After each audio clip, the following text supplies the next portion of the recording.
بسم اللہ الرحمن الرحیم. بس ہم اپنی تقریب کا آغاز کرتے ہیں. آپ لوگوں کی آمد کا بہت بہت شکریہ. میں چند لوگوں کا شکریہ ادا کرنا چاہوں گا رسمی طور پر. ضرورت ہوتی ہے اس بات کی. سب سے پہلے محمود صاحب ہمارے ایگزیکٹو ڈائریکٹر، ان کی ہیلپ کے بغیر یہ تقریب یا پی اے جی ایچ میں کچھ بھی ہونا ناممکن ہوتا ہے، تو بہت بہت شکریہ ان کا. ڈاکٹر خورشید زبیری صاحب کا خاص طور پہ شکریہ. آج کی چائے کے ساتھ جو لوازمات ہیں وہ ان کی مرہون منت ہیں. ہمارے پینلسٹ کا بہت بہت شکریہ، غضنفر ہاشمی صاحب، جناب عارف امام صاحب، اور خاص طور پہ جناب ناصر علی سید صاحب. پاکستان سے مشاعرے کے لیے آئے ہوئے تھے، تو ہم چونکہ فراز پہ نشست کر رہے ہیں آج، تو ہم نے غضنفر بھائی نے انہیں گھیر لیا. ابھی تھوڑی دیر میں ان کی فلائٹ ہے، تو ہم کوشش کریں گے کہ ان کی فلائٹ کے ٹائم سے پہلے اس کو ختم کریں. مجھے جب شعر و شاعری سے دلچسپی ہوئی 9ویں 10ویں میں شعر و شاعری پڑھنے کے بعد، اس سے پہلے تو اردو ادب کا الف بے نہیں پتہ تھا، تو شروع میں جو ہے وہ ادھر ادھر سے دوستوں سے یا لائبریری سے مانگ کے کتابیں پڑھ لیا کرتے تھے. لیکن جب 12ویں جماعت میں آ کے 9ویں 10ویں کے بچوں کو ٹیوشن دینا شروع کیا اور کچھ ہاتھ کھلا ہوا، تو جو پہلا مجموعہ میں نے خریدا تھا وہ فراز کا درد آشوب تھا. تو آج بڑی خوشائند بات ہے کہ ہم فرازی پر بات کر رہے ہیں. تو میں ریکویسٹ کروں گا ہمارے پینلسٹ سے، جناب غضنفر ہاشمی صاحب جو آج کے ڈسکشن کو ماڈریٹ کریں گے، کسی تعارف کی محتاج نہیں ہیں، جناب عارف امام صاحب اور جناب ناصر علی سید صاحب. تھینک یو سو مچ. الرحمن الرحیم. بہت شکریہ نارسی صاحب، اور آپ سب کو نارسی صاحب اور پی اے جی ایچ کی تمام جو انتظامیہ ان کی جانب سے خوش آمدید. اور جی خوش آمدید. اور اس جو کتاب اور چائے کا جو غالباً نہیں یقیناً تیسرا ایڈیشن ہے، یہ تیسرا اجلاس ہے. اور پہلے 2 اجلاس بہت بھرپور ہوئے، آج بھی انشاءاللہ بھرپور ہوگا گفتگو کے اعتبار سے. اور لوگ اتنے اچھے آ چکے ہیں کہ یہ سارے ادب سے اور لفظ سے اور محبت کرتے ہیں، اور فراز صاحب سے محبت کرتے ہیں. تو آج کا پروگرام جو ہے وہ فراز صاحب کے حوالے سے ہے. تو فراز صاحب کو یاد کریں گے، ان کی بات کریں گے، ان کی شاعری پہ، ان کے فن پہ، ان کی زندگی پہ. اس گھنٹے سوا گھنٹے میں جتنا ممکن ہو سکا. یادیں بہت ہیں اور لیکن وقت کم ہے. نہیں فراز تو لوگوں کو یاد آتا ہے، وہ نغمہ سنج، وہ خوش گفتگو، وہ خواب فروش. تو اسی خواب فروش کو، اسی نغمہ سنج کو، اسی خوش گفتگو کو یاد کرنے کے لیے جو میرے ساتھ موجود ہیں 2 صاحبان علم و فضل، ان میں ہمارا دوست پروفیسر ناصر علی سید یہاں موجود ہیں. ہم نے ان کی جو موجودگی کا فائدہ اٹھایا. ناصر علی سید صاحب استاد ہیں، یونیورسٹی میں پڑھاتے رہے، مصنف، شاعر، کالم نگار، محقق، ایک بھرپور ادبی کیریئر کے حامل، اور فراز صاحب کے دوست، پشاور سے تعلق. تو آج کے پروگرام میں سب سے زیادہ اگر کوئی ریلیونٹ ہیں تو وہ ناصر علی سید صاحب ہیں. میں ان کا شکریہ ادا کرتا ہوں کہ وہ ہماری دعوت کو قبول کیا. دوسرے آپ سب جانتے ہیں، ہمارے آپ کے پسندیدہ شاعر دوست عارف امام. عارف امام کو میں آپ سب کے طرف سے ان کی دوسری جو کتاب ہے، جس کا بہت عرصے سے انتظار تھا، اس کی مبارکباد دیتا ہوں. چراغ روشن وہ آ گئی ہے اور انشاءاللہ اس کی تقریب ہوگی. تھوڑی سی فراز صاحب کے میں بات کر لوں اس سے پہلے کہ میں آگے چلوں. ان کی 13 کتابیں ٹوٹل، جن کے مختلف ایڈیشن چھپے. اثاثہ پہلے آیا، اس کے کلیات، اس کے بعد ان کی سخن آراستہ ہے، پھر ان کا آیا آخری یہ میری غزلیں، یہ میری نظمیں. یہ سنگ میل نے چھاپا اس کو، اس سے پہلے اثاثہ بھی چھپا تھا. تو مختلف پبلشرز نے، چونکہ فراز صاحب سب سے زیادہ بکنے والے، سب سے زیادہ پڑھے جانے والے، سب سے زیادہ ان سے ارننگ جو شاعر تھے، جن سے پیسہ ملتا تھا پبلشرز کو، وہ فراز صاحب تھے. تو ان مختلف پبلشرز کے ساتھ ان کا جھگڑا بھی رہا، خیر ہاں بہت زیادہ مقدمہ بازی بھی ہوئی، لیکن انہوں نے کسی نے کوئی کلیات کسی نام سے چھاپی اور کسی نے کسی نام سے چھاپی، تو بہرحال یہ ان کا ہے۔ میں تھوڑا سا اپنا جو تعلق ہے اس کی 1 منٹ میں بتا کے آگے چلتا ہوں۔ میں جب ہم نے عملی زندگی کا آغاز کیا تھا ماسٹرز کرنے کے بعد، میں نے جب جاب شروع کی اسلام آباد میں، تو ابھی ہارڈلی 2-2.5 سال ہوئے تھے جاب شروع کیے ہوئے، اور میں نے ایک اخبار نکلتا تھا خبریں، آپ جانتے ہیں خبریں، ہاں جی ہاں، اس میں نے ادبی صفحہ شروع کیا، اور اس میں ادیبوں کے، انہوں نے کہا جی کہ ادیبوں کے انٹرویو کریں، تو میں نے نیا سلسلہ تھا، اور جوانی اور شعر میں ادب میں نام کمانے کا ایک جو ہوتا ہے سلسلہ، تو فراز صاحب کو جا ٹکرایا، تو میں نے کہا جی کہ میں انٹرویو کرتا ہوں، تو آج کل میں چاہتا ہوں کہ آپ سے آغاز کروں۔ خیر انہوں نے اس کو بڑا خوش ہوئے ملے، تو کہنے لگے کہ اچھا نہیں، ایسے نہیں، میں دوں گا انٹرویو، لیکن پہلے تم 2-3 اور کر لو تاکہ میں دیکھوں کیسے کرتے ہو، کیا لکھتے ہو۔ اچھا خیر وہ میں نے شروع کر دیا، تو میں نے کوشش کی اس کو تھوڑا سا نیا ٹرینڈ دینے کی، میں نے اس میں ایسے ادبی ایشوز پہ بات کی، اور اس انداز سے کی، کچھ اختلافی پہلو شامل کیے کہ وہ پڑھا جانے لگا انٹرویو، اور ابھی بھی وہ آج بھی اس کو یاد کرتے ہیں، اس کی کتاب بھی شاید وہ چھاپ دیں گے۔ تو انہوں نے جب 2-3 انٹرویو پڑھ لیے، تو پھر انہوں نے خود فون کیا، اپنے پی اے سے کروایا کہ آیا کہ جی ہاں اسے بلاؤ، تو میں گیا، تو پھر انہوں نے کہا کہ تم فلاں جگہ فلاں ٹائم پہ آ جاؤ، تو پھر میں پوری تیاری کے ساتھ ان کا میں نے پہلا انٹرویو کیا، اور وہ بہت خوش ہوئے، ایک آدھ چیز پہ ناراض بھی ہوئے، میں نے وہ صحافیانہ جو گڑبڑ کرتے ہیں ہم وہ کی، تو وہ ناراض بھی ہوئے، لیکن بعد میں ٹھیک ہو گیا۔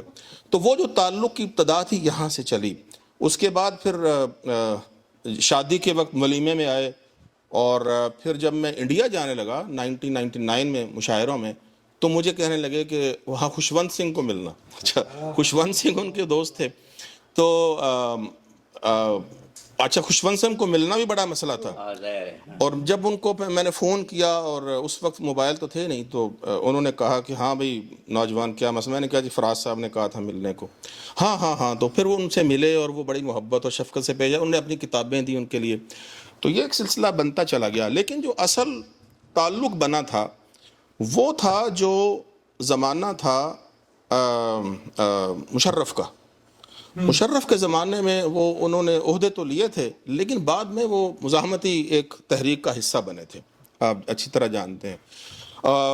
جب وہ وکلاء کی تحریک چلی تھی اور عدلیہ آزادی کی تحریک چلی تھی، تو وہ انہوں نے ادیبوں کو اکٹھا کرنے کی کوشش کی، اور جو جیو اور جنگ کا اخبار تھا، آفس تھا، اس کے نیچے وہ اکٹھے ہوتے تھے اس وقت روزانہ، اس میں 10-12 کبھی 15، لیکن وہ بینر لے کے بیٹھے ہوتے تھے، منظر نقوی بھی ساتھ ہوتے تھے، تو اس وقت جانا ہوتا تھا۔ اور پھر جو ان کے ساتھ ایک واقعہ ہوا کہ جب ان کی ملازمت ختم ہوئی، انہوں نے کچھ انٹرویو دیا مشرف کے خلاف، تو ان کو انہوں نے برخاست کر دیا۔ جب ان کو برخاست کیا تو یہ باہر تھے، اس وقت لندن میں تھے، اور ان کا جو گھر تھا، جو سرکاری رہائش گاہ تھی، اس میں سے سامان باہر پھینکوا دیا گیا، اسٹیٹ آفس کو کہا کہ سامان باہر پھینکوا دیا گیا۔ تو میں نے اس وقت کالم لکھا، اور بڑا وہ سخت کالم تھا، اور پھر ان تک پہنچا تو محبت ذرا اور بڑھ گئی، تو یہ سلسلہ چلتا رہا۔ اس طرح پھر کیا ہوا کہ میں ٹیلی ویژن ایک چینل تھا نیوز 1، اس کا انچارج بنا اسلام آباد میں، تو اتنا اختیار تھا کہ میں کچھ اپنے اختیار استعمال کرتے ہوئے کچھ نشریات لائیو بھی کر سکتا تھا۔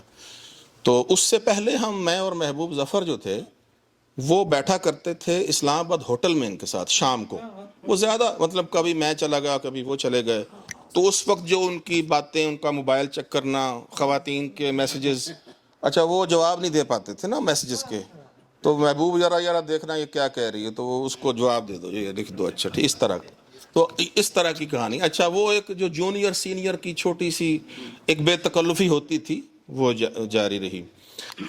لیکن جو پھر مشاعرے پڑے پاکستان میں بھی، اور ایک آدھ دفعہ برطانیہ کے دورے میں انہیں 2-4 دفعہ ہم اکٹھے رہے، لیکن جو محبت تھی بیٹھنے کی وہ اور ہوتی تھی، جس میں گپ شپ. پھر اسلام آباد ہوٹل میں ایک فراز کارنر بن گیا تھا. فراز کارنر انہوں نے لگا دیا تھا، وہاں پہ لوگ آتے تھے بیٹھتے تھے. جب ان کی یہاں سے گئے اور ان کی وفات ہوئی، تو وہ میں بتانا چاہ رہا ہوں کہ میں اس وقت انچارج تھا. تو وہ جب ان کی ڈیتھ ہوئی، شفا ہاسپٹل میں تھے، تو میں نے اپنی انتظامیہ سے کہہ کے، طاہر خان کو میں نے کہہ کے وہ لائیو کیا تھا. جی وہاں پہ لوگ کھڑے ہیں، ہم وہاں لوگوں کے تاثرات لے رہے ہیں باہر، اور ان کو گھر لا رہے ہیں، اور یہ سارا غالباً 15-20 منٹ وہ چلتا رہا. تو یہ بڑی اہم بات تھی. تو یہ میں اس کا حصہ رہا. اس کے بعد پھر جناب ناصر علی سید صاحب جو تھے، انہوں نے پشاور میں ایک تعزیتی ریفرنس کیا اس کے فوراً بعد، اور جس میں میں بھی تھا، اور ان کے اور دوست حلیم قریشی، محبوب ظفر، اور وہاں بھی ہم نے گفتگو کی. تو یہ ان سے محبت کا، یا ان کی شاعری سے محبت تو تھی ہی، ان کو ہم فین تو تھے ہی، لیکن ذاتی حوالے میں ذرا ریلیونٹ اپنے آپ کو بنانا چاہ رہا تھا کہ ان کو جاننے کا، اور ان کے قریب بیٹھنے کا، اور ان کے ساتھ مشاعرے پڑھنے کا موقع ملتا رہا. ہم بات کا آغاز کرتے ہیں ناصر سید صاحب کے. میرا ذاتی خیال یہ ہے کہ اردو دنیا میں یا اردو شاعری میں فراز صاحب واحد، یا شاید اور بھی 1-2 ہوں، جنہوں نے اردو غزل پہ حکمرانی کی ہے، اور وہ مشاعروں کی جان سمجھے جاتے تھے، مقبولیت کے عروج پہ تھے. لیکن آپ کیا سمجھتے ہیں کہ ان کی جو مقبولیت تھی، کیا اس مقبولیت میں ان کی چھپ گئی تھی، ان کی جو نقادوں نے ان کی اہمیت بتانی تھی، یا ان پہ لکھنا تھا؟ یہ لے لیجیے. پہلے تو بہت شکریہ آپ کا، انتظامیہ کا، تمام دوستوں کا، احباب کا، جو مجھے موقع ملا فراز صاحب پر بات کرنے کا. بڑا ریلیونٹ سوال ہے فراز کے حوالے سے. جب ہم ان کے حوالے سے بات کرتے ہیں، اور اب قریباً کم و بیش 15 سال ان کو بچھڑے ہوئے ہو گئے ہیں، میں مختصر سا جواب تو اس کو یہ دینا چاہتا ہوں کہ فراز صاحب جتنے خوش قسمت اپنی زندگی میں اپنے شعر کے حوالے سے رہے، کہ وہ ایک بڑے قداور شاعر نہیں، لوگوں کے ایک محبوب شاعر تھے. جو مقبولیت ان کو ملی، شاید اس کے لیے لوگ ترستے ہیں. ایسا کبھی میں نہیں کہا کہ وہ ان کی کتاب کے ایک بیک ٹائٹل پہ واشنگٹن پوسٹ ایک مختصر سا تبصرہ بھی موجود ہے، جس میں وہ ایک لکھا ہے کہ جب فراز کوئی نئی نظم یا نئی غزل کہتا ہے تو برصغیر کے لوگوں کے لیے وہ ایک بریکنگ نیوز ہوتا ہے. تو جو آدمی مقبولیت کی اتنے عروج پر ہو کہ اس کی تازہ تخلیق جو ہے وہ بریکنگ نیوز کی طرح لوگ اس سے انتظار میں رہتے ہیں. اور یہاں یہ بھی میں بتا دوں کہ آخری لمحوں تک فراز صاحب کے ہاں آپ کو تھکن نظر نہیں آئے گی. شاعر 8-10 سال 12 سال کے بعد اپنے آپ کو دہرانا شروع کر دیتے ہیں. ان کے ہاں جو تازگی تھی، جو شگفتگی تھی، جو شعر کی شگفتگی میں اس کی بات کر رہا ہوں، وہ فراز صاحب آخری لمحوں تک اللہ نے ان کو یہ ودیت کر رکھا تھا، یہ فن، کہ ان میں کمی کبھی نہیں آئی. تو جتنے وہ اپنے دور میں مقبول رہے، جتنے وہ محبوب رہے، میں یہ سمجھتا ہوں کہ واقعی ان کو ایک اچھا نقاد اب 15 سال کے بعد بھی میسر نہیں آیا. اس کی وجہ بہت سی وجوہات ہیں. میں زیادہ ڈیٹیل میں نہیں جانا چاہتا، نہ ان کو میں کچھ علاقوں میں یا خانوں میں تقسیم بھی نہیں کرنا چاہتا کہ کہاں سے کس طرح کی آوازیں اٹھیں، کیا کچھ ہوا. بلکہ میں مختصر سی اس کی مثال یہ دوں گا کہ جس وقت فراز صاحب یہاں تھے اور ایک افواہ اڑ گئی تھی کہ فراز صاحب اب ہمارے درمیان نہیں رہے، ٹیلی ویژن چینل جتنے بھی تھے پاکستان میں، سب نے یہ خبر نشر کی، حتیٰ کہ سعدی فراز جو ہیں انہوں نے بھی تصدیق کی کہ ہاں وہ نہیں رہے. مجھے یاد ہے کہ افتی مرحوم کا مجھے ٹیلی فون آیا تھا، اور انہوں نے مجھے کہا کہ سر فراز صاحب کی میں کہ طبیعت کیا مطلب، وہ تو اسے کہا نہیں ایسا کچھ بھی نہیں ہے، اور بتا دو بھائی جب تک میں آپ کو نہ کہوں ایسا کچھ بھی نہیں ہے. تو مجاہد بریلوی صاحب نے ان دنوں جن کا سمان ٹی وی کچھ اور نام سے تھا اس وقت، وہاں انہوں نے پھر ایک پروگرام کیا تھا فراز صاحب کے حوالے سے. وہ کراچی سے فہمی دریاز تھیں, وہ بھی نہیں ہمارے درمیان. خلیفہ عبدالحکیم تھے, لاہور سے تھے کچھ دوست, اسلام آباد سے, اور پشاور سے میں تھا. تو لائیو شو تھا. اس شو میں اس وقت بھی میں نے یہ کہا تھا, اس وقت انہوں نے کہا تھا کہ یہ فراز صاحب کے بارے میں نے کہا جی بات یہ ہے کہ فراز صاحب زندہ تھے, زندہ ہیں, اور یہ زندہ ہی رہیں گے. یہ جو ایک افواہ سی اڑ گئی تھی, اس سے ہٹ کے بھی ہم بات اگر کرتے ہیں تو اس وقت اس شو میں بھی, وہ میرا خیال ہے یوٹیوب پہ موجود ہے, اس وقت بھی فراز صاحب کے حوالے سے جو گفتگو کرنے والے دوست تھے, اس لیے میں نے کچھ نام لیے کچھ نہیں بھی لیے, تو ان کا بھی یہ خیال تھا کہ ہاں بس وہ ایک اچھے شاعر تھے, ٹھیک ہے, بڑے شاعر تھے یا مقبول شاعر تھے جس کو ہم شعر کہتے ہیں. تو فراز صاحب کے پاس شاید اس شعر میں کوئی ایسی بات نہیں تھی جو کہ بعد میں بھی زندہ رہے گا. ظاہر ہے مجھے اس بات پر ہنسی بھی آئی, غصہ بھی آیا. میں نے کہا کیا بات کی جا رہی ہے اور کیسے فراز صاحب کے بارے میں یہ کہا جا رہا ہے.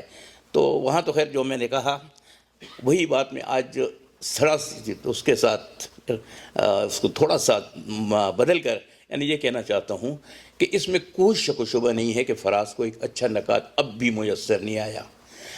بہت لکھا گیا ہے, کئی مقالوں کو خیر میں ادروائز اکیڈمک کو تو زیادہ اہمیت نہیں دیتا, لیکن کوئی نکات ایسا نہیں ہے جس نے فراز صاحب کو واقعتاً اس کو پڑھا ہو.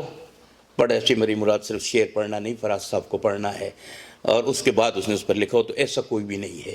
بہت افسوس سے مجھے کہنا پڑتا ہے کہ ایسا کوئی بھی نہیں ہے. خود پشاور سے, اور اس بات پہ میں باقاعدہ اپنے احباب سے جن کا یہ کام ہے ان کو کہتا بھی رہا ہوں کہ بہت مناسب وقت ہے کہ ہم فراز پر بات کریں. اس لیے میں آج اس پروگرام میں اتنے بہت مختصر وقت ہونے کے باوجود میں اس لیے بھی آنا چاہ رہا تھا کہ فراز کے حوالے سے جب بات ہوگی تو میرا خیال ہے کہ اس بات کو بہت دور تک جانا چاہیے کہ فراز صاحب صرف اپنے دور کے نہیں, آنے والے بہت سے ادوار کے ایک بہت قداور شاعر تھے. اس سے لوگوں کو کیا خطرہ تھا یہ تو میری سمجھ سے بہت بالاتر ہے.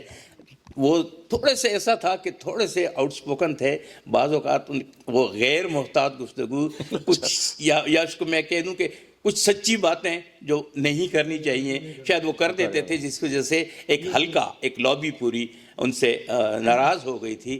اور وہ بات ہم بھی کرتے ہیں, سب کرتے رہے, وہ یعنی اتنی غلط تو نہیں ہے لیکن اتنی تلخ بھی نہیں ہے. ایسے ایک ہلکی پھلکی سی بات ہے, میں اس بات کی نشاندہی بھی کر دیتا ہوں, شاید کوئی غلط فہمی بھی نہ رہے کہ کس وجہ سے. وہ اتنی سی بات ہے کہ وہ یہ کہا کرتے تھے کہ مجھے کوئی اتنا بڑا شاعر جو مقبول بھی ہو, بڑا شاعر بھی ہو پوری اردو کی تاریخ میں, مجھے یہ ایسا بتا دیں جو اہل زبان ہو اور بڑا شاعر ہو. تو کیونکہ جو شعرائے کرام تب سے لے کر اب تک شہنشاہ سخن میر سے لے کر فراز تک آئے, ان سب کی مادری زبان اردو نہیں ہے. مگر ظاہر ہے کہ شعر کے وہ بڑے نام ہیں, آپ کوئی نام لے لیں, اس زمانے میں بھی لے لیں, منیر نیازی صاحب تھے, قاسمی صاحب تھے, کوئی نام لے لیں, تو ان حوالوں سے وہ کہا کرتے تھے. یہ ایک ایسی میں سمجھتا ہوں غیر محتاط سی بات تھی جس کی ضرورت بھی نہیں تھی. وہ اور بھی وہ کر دیتے تھے. ہاں اس طرح کی باتیں وہ اکثر کیا کرتے تھے جس کی وجہ سے ایک لابی ان کے خلاف کام کرنے لگی تھی. اور آپ کو پتہ ہے یہ ہم جس دور میں زندہ ہیں, یہ میر اور غالب کا زمانہ تو ہے نہیں, سوشل میڈیا کا زمانہ ہے. یہاں جب آپ ایک بیانیہ آپ ترتیب دے دیتے ہیں اور وہ پاپولر ہو جاتا ہے, اس کو پھر توڑنا وہ بہت مشکل ہوتا ہے. فراز صاحب سر دست اسی کا شکار ہیں, لیکن مجھے پوری امید ہے کہ یہ آنے والے دن فراز کے ہیں, آنے والی صدی بھی. بہت شکریہ ناصر صاحب. انہوں نے مشرف دور تھا, اس میں انہوں نے احتجاجاً اپنے جو اعزازات انہیں حکومتوں نے دیے تھے مختلف ادوار میں, انہوں نے واپس کر دیے تھے. اور جب واپس کیے تو انہوں نے ایک شعر کہا تھا اس وقت کہ اس نے چاہت کے عوض ہم سے اطاعت چاہی, ہم نے آداب کہا اور اجازت چاہی. تو یہ بھی تھا. عارف میں آتا ہوں اسی مقبولیت پہ ہی کہ دیکھیں ضروری نہیں ہوتا عام طور پہ کہ کوئی مقبول شاعر بہت اچھا اعلیٰ درجے کا شاعر بھی. مقبولیت ایک مختلف چیز ہے, پذیرائی ہونا. لیکن فراز صاحب کے معاملے میں یہ مختلف معاملہ ہے. اور جیسے کہ ناصر نے کہا کہ آخر وقت تک ان کا جو تخلیقی وفور تھا وہ اسی طرح مضبوط رہا، حالانکہ تخلیقی جو سوتے ہیں وہ خشک ہو جاتے ہیں آہستہ آہستہ وقت کے ساتھ، لیکن وہ آخر وقت تک جو آخری غزل تک بھی انہوں نے بڑے بھرپور اور مضبوط غزل کہی. آپ کہاں اب ان کو سٹینڈ کرتے ہیں؟ اسی کو میں چاہتا ہوں کہ آپ کیری کریں اس بات. ہاں، میں اسی موضوع پہ گفتگو بھی کرنا چاہتا ہوں، جس میں ناصر صاحب کی کچھ سوالات جو ان کی ادبی قامت کے تعین میں جو غفلت بڑھتی جا رہی ہے، دانستہ یا غیر دانستہ، اس کے بھی جوابات آ جائیں گے. مجھے نہیں لگتا، اور میں نے نہیں دیکھا اپنی ادبی جو بھی میری مختصر سی زندگی ہے، میرا علمی اور ادبی مرتبہ تو وہ نہیں ہے کہ میں فراز جیسے قدآور اور لیجنڈ شاعری کی شاعری کے اوپر گفتگو کر سکوں. لیکن میں یہ کہنا یہاں اس پلیٹ فارم سے ضروری سمجھتا ہوں کہ میں فراز کو اردو غزل کا بہت اہم ترین شاعروں میں سے ایک شاعر سمجھتا ہوں، اور میری نظر میں وہ بڑے شاعر ہیں، اچھے نہیں، بڑے شاعر.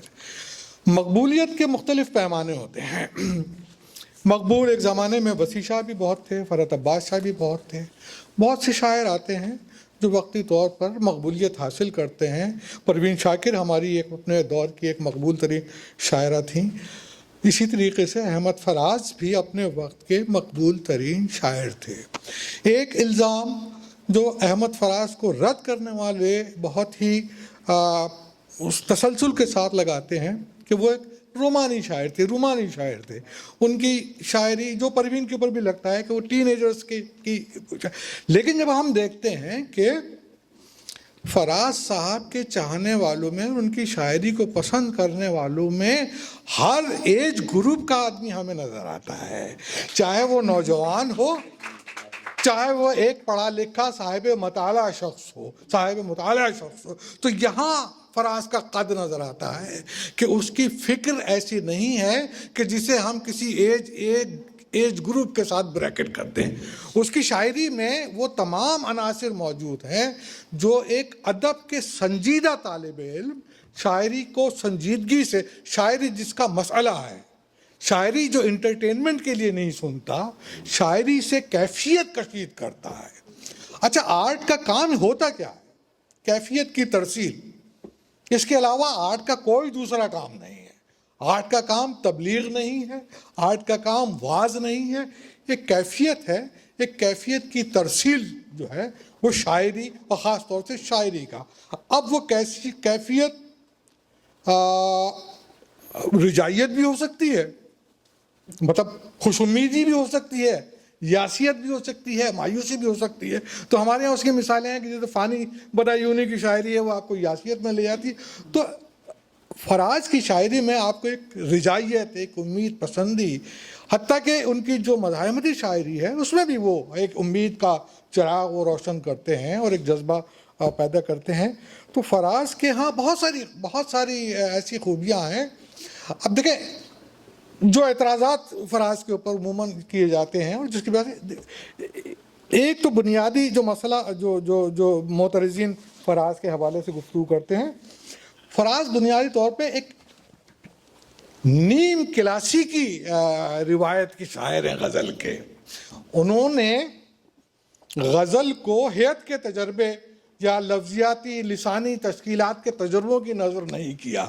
انہوں نے غزل کی جو روایت چلی آ رہی تھی ہماری بدیوں سردیوں سے، میر سے، غالب سے، مصفی سے، داغ سے، اس کو جدید اپنے زمانے میں اس طریقے سے زندہ رکھا کہ وہ نیم کلاسی کی غزل جو تھی، وہ شاعری تھی، وہ اس کے اوپر الزام یہ لگنے لگا کہ یہ ٹین ایجرز کی شاعری ہے. تو اس سے بڑی کامیابی کسی غزل کے شاعر کی اور کیا ہو سکتی ہے؟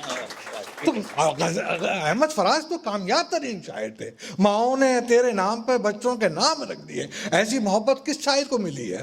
مطلب بہت سارے شاعر ہیں، جیسے ہمارے یہاں وہ مجاز تھے.